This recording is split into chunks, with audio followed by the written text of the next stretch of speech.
छात्रों, आज हम भक्ति काल पर चर्चा करेंगे। इससे पूर्व हमने हिंदी साहित्य के विवादित नामकरणों की चर्चा की थी, जिसमें आदिकाल और रीतिकाल के विभिन्न नाम और उनके प्रयोक्ताओं की बात की थी। आज हमारा विषय भक्तिकाल है और भक्तिकाल अत्यंत ही महत्वपूर्ण काल है। इस पर अत्यंत ही महत्वपूर्ण प्रश्न पूछा जाता रहा है कि भक्तिकाल हिंदी साहित्य का स्वर्ण युग है, स्पष्ट कीजिए। ये प्रश्न अधिकांशतः परीक्षाओं में पूछा जाता रहा है। तो अब हम भक्तिकाल की समय सीमा और उसके विषय में जानेंगे। भक्तिकाल पूर्व मध्यकाल के अंतर्गत आता है और इसकी समय सीमा संवत 1375 से संवत 1700 तक मानी गई है। यह समय सीमा आचार्य रामचंद्र शुक्ल की दी हुई है। अब इस भक्तिकाल के विषय में कुछ और महत्वपूर्ण तथ्य हम जानते हैं, क्योंकि इसका मुख्य विषय, मूल संवेदना भक्ति ही रही है। इसी कारण इसका नाम भक्तिकाल रखा गया है। इस काल के कवियों ने पाठक के लिए भक्ति रस से शराबोर कर दिया। इस काल में भक्ति भावना के निम्न रूप देखने को मिलते हैं।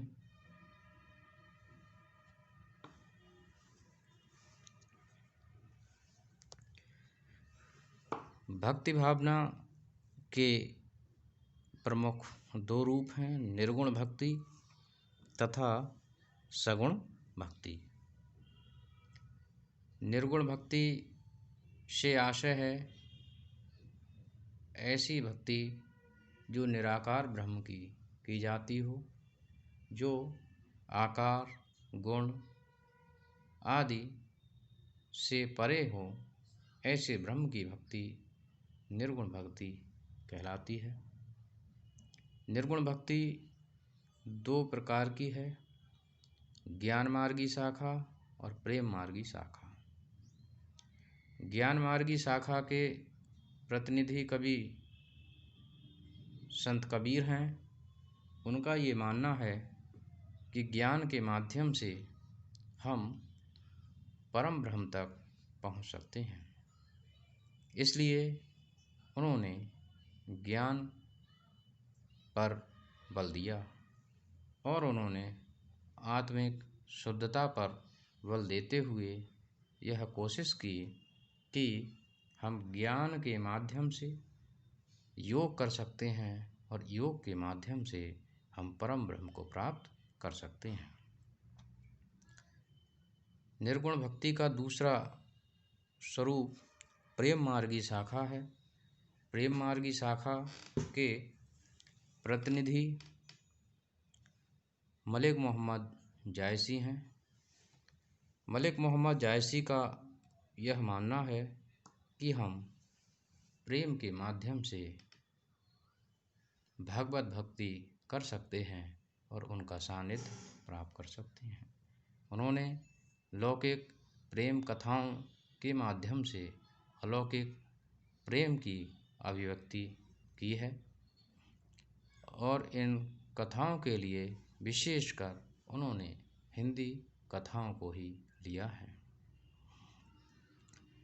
अब हम बात करते हैं सगुण भक्ति की। सगुण भक्ति वह भक्ति है जो ईश्वर को सगुण रूप में, साकार रूप में मानती है। यह भी दो प्रकार की है, राम भक्ति शाखा तथा कृष्ण भक्ति शाखा।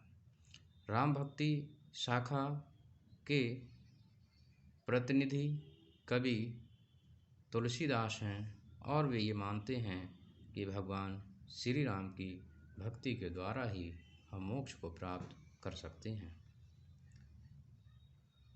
दूसरा स्वरूप भक्ति का कृष्ण भक्ति शाखा है। कृष्ण भक्ति शाखा के प्रतिनिधि कवि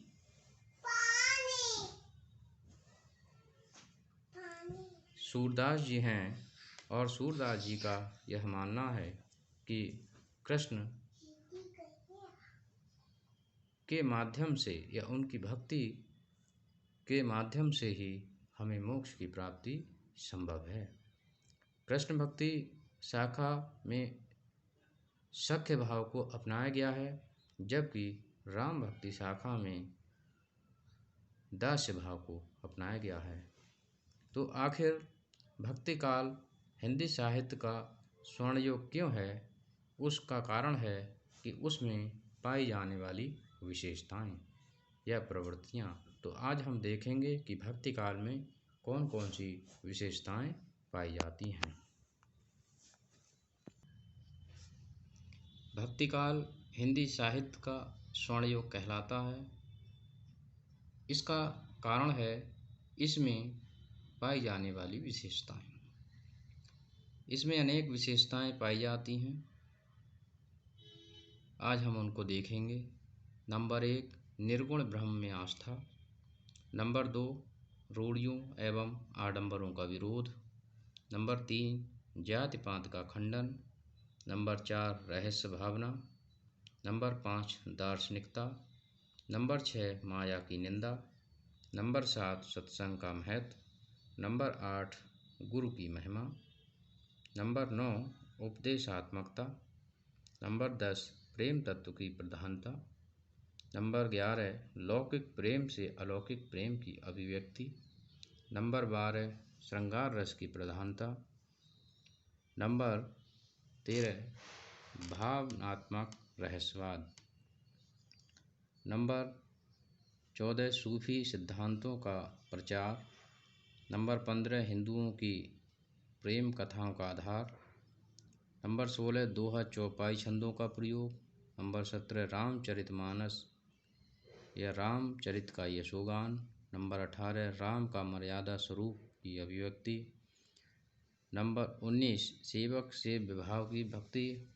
नंबर 20, लोक मंगल की भावना। नंबर 21, समन्वय की भावना। नंबर 22, जीवन की अनेक रूपता का निरूपण।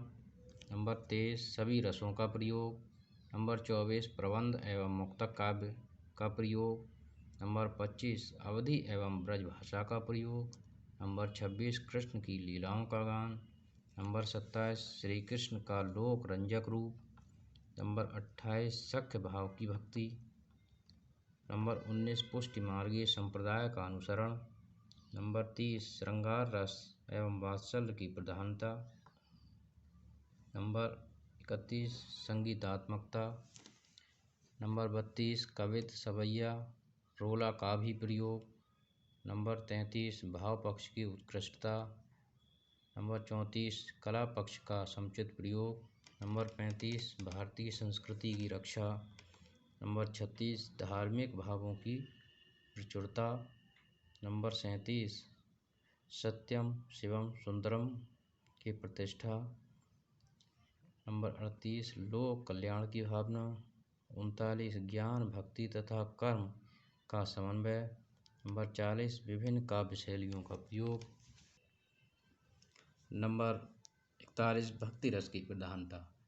तो छात्रों, हमने ये देखा कि भक्ति काल में जितनी विशेषताएं साहित्य की देखने को मिलती हैं, जितनी विविधता, जितनी अनेक रूपता भक्ति काल के साहित्य में देखने को मिलती है, उतनी अन्य किसी काल में देखने को नहीं मिलती है।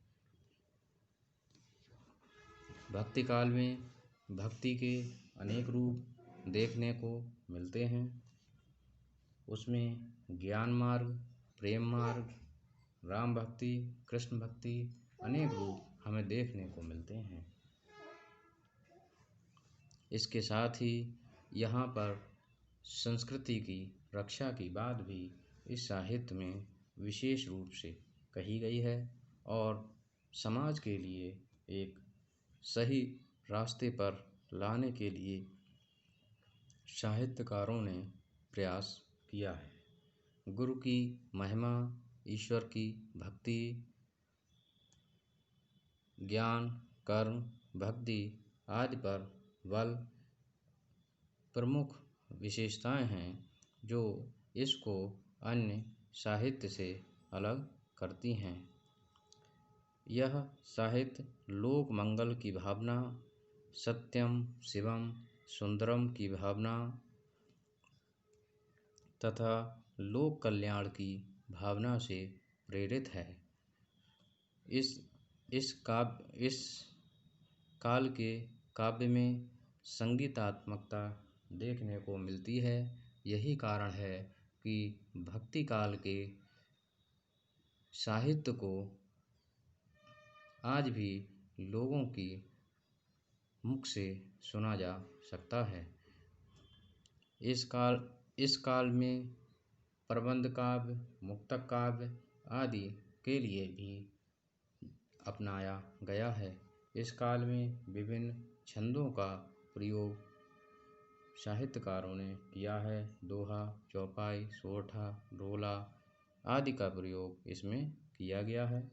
तो हर दृष्टि से, हर दृष्टिकोण से यह काल भक्ति काल का स्वर्ण युग बैठता है। इसलिए मैं समझता हूँ कि यह युग साहित्य का सबसे श्रेष्ठ युग है। तो मैं समझता हूँ छात्रों कि आज आपने इस विषय को समझ लिया होगा। धन्यवाद।